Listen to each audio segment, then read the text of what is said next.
Bem, seguindo a nossa correção, agora na página 56, nós temos o seguinte.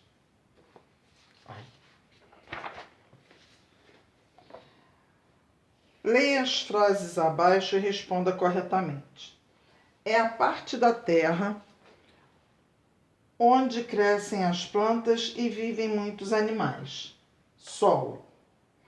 Faz com que o terreno fique fraco e se desprenda, formando crateras.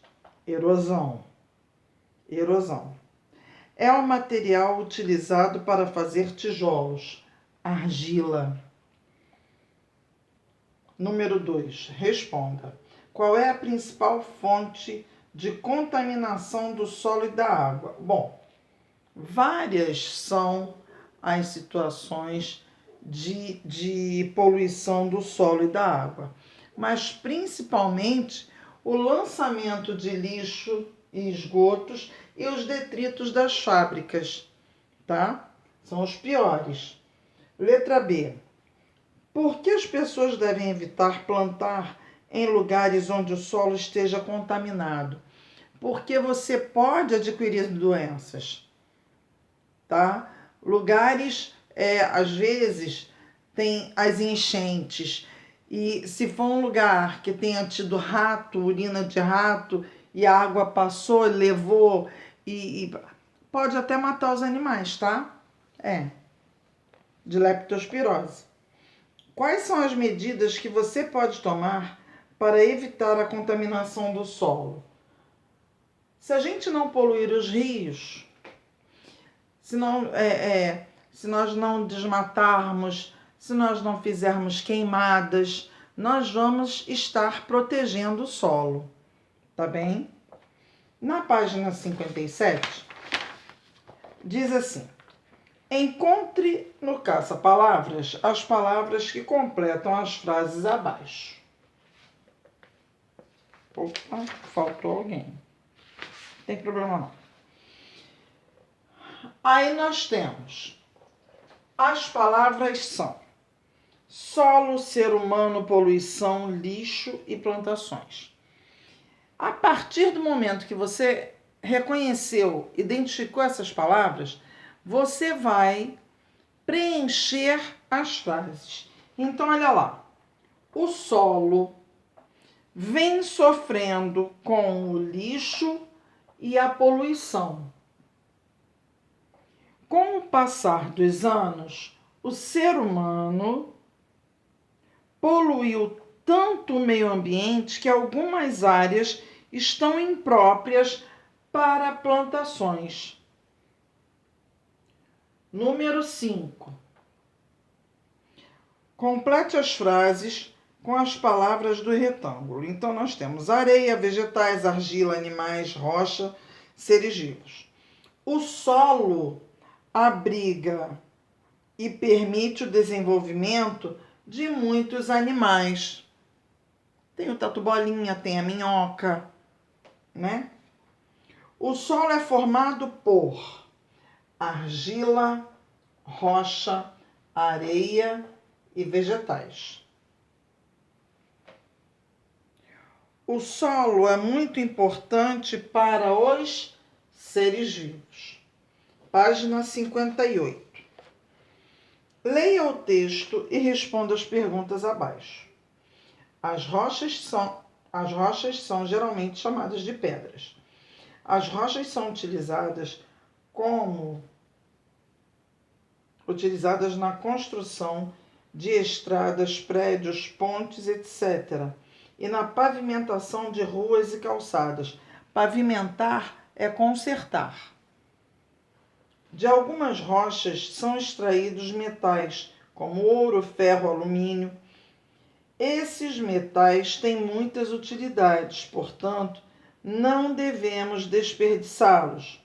Os metais e as rochas não são seres vivos, são elementos sem vida, são seres sem vida. Veja alguns deles. Aí tem o alumínio da panela, o ouro da aliança, o ferro do martelo. Letra A. Geralmente, como são chamadas as rochas? 6, letra A. As rochas são chamadas de pedras. Letra B. Cite alguns metais que são extraídos das rochas. Ouro,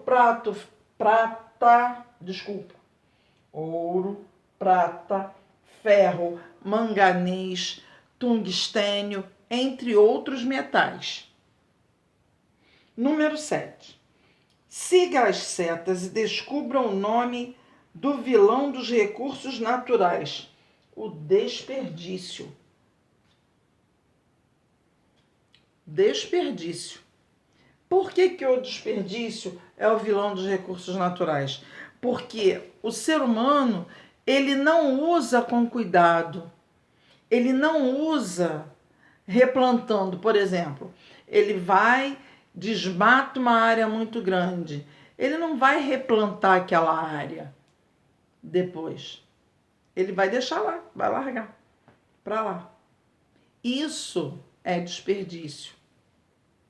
Passou a pessoa que fuma, esses fumantes, né? O pessoal que fuma dentro do carro.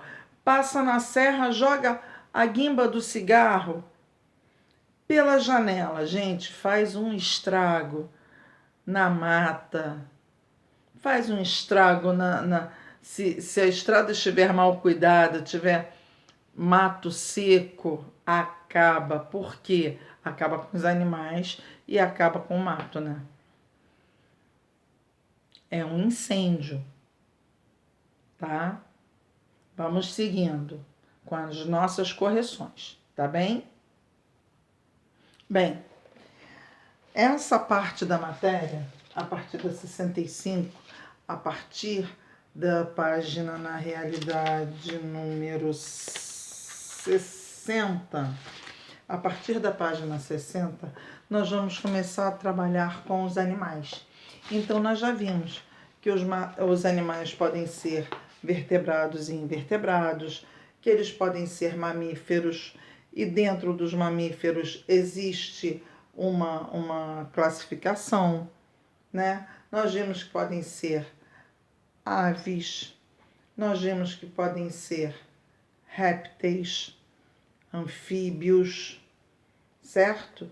Então, nós temos uma infinidade de animais a serem estudados. Então, o primeiro exercício diz assim: cante a música a seguir e classifique os animais das ilustrações. Bom, se eu tivesse nadadeiras ou escamas e pudesse viver no mar, virar um golfinho, salmão ou tubarão, nadaria o tempo todo.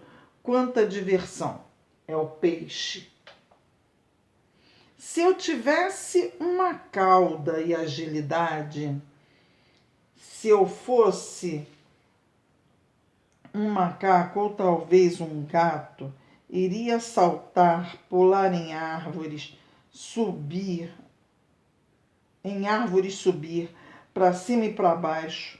Eu adoro me divertir. Quero brincar, quero dançar. Não preciso de nadadeiras nem cauda. Tenho mãos, tenho pés, tenho vontade de saltar. Eu quero muito animalear. Aí vem a cobra, que é o réptil, vem o passarinho, que é a ave, o sapo, que é um anfíbio, e o gato, que é um mamífero. Tá legal? Página 66. Leia as frases a seguir e escreva V para animal vertebrado ou I para invertebrado. Peixes, répteis e anfíbios são vertebrados. Não possui coluna vertebral. Invertebrados. Possui coluna vertebral. Vertebrados. Insetos, aracnídeos e crustáceos. Invertebrados. O número 3 é todo para desenhar. Então, vai desenhar um peixinho, um anfíbio pode ser um sapo, né? Pode ser uma lagartixa, uma salamandra, um réptil pode ser uma tartaruga, ave, um passarinho, uma galinha, um mamífero pode ser Um gato, um cachorro. Inseto, uma borboleta, pode ser um mosquito, aracnídeo, uma aranha, um escorpião, um crustáceo. Crustáceo, meu Deus. E agora? Um crustáceo é um camarão e um molusco, uma concha. Demorou, mas saiu. Uma conchinha fechada, uma ostra. A ostra é um molusco, tá? Tem gente que come a ostra, né? A carninha dela. Abre a conchinha e come. Página 67. Bom, complete o quadro a seguir com as características de cada classe de animais. Ilustre cada uma delas. Esse exercício é pessoal. Ele vem pedindo mamífero. Eu coloquei a vaca. Cobertura do corpo da vaca. Couro coberto de pelos. Forma de reprodução. Dentro do útero da mãe. Tá? As aves. Eu escolhi o tucano. O corpo é coberto de penas e ele põe ovos nos ninhos, tá? Ele faz um ninho e põe os ovinhos. Página 68. Observe as imagens e descubra as características em comum que os animais de cada grupo possuem. Aí tem um ouriço do mar, tem um peixe que, se eu não me engano, é o pacu, e tem um outro peixe espinhoso. Bom, no caso aí são os espinhos. Embaixo nós temos um colibri ou beija-flor, temos uma borboleta, temos uma outra borboleta ao lado. Bom, o que eles têm em comum? Asas, eles voam. Aí temos um tucano, um pica-pau e uma coruja. O que eles têm em comum? Eles possuem penas e eles voam. Aí tem uma ostra, um caracol, né, e as conchinhas. O que há em comum entre eles? A concha, né? E de acordo com nossas características, a que grupo de animais nós pertencemos? Aos mamíferos, certo? Ok? Vamos lá.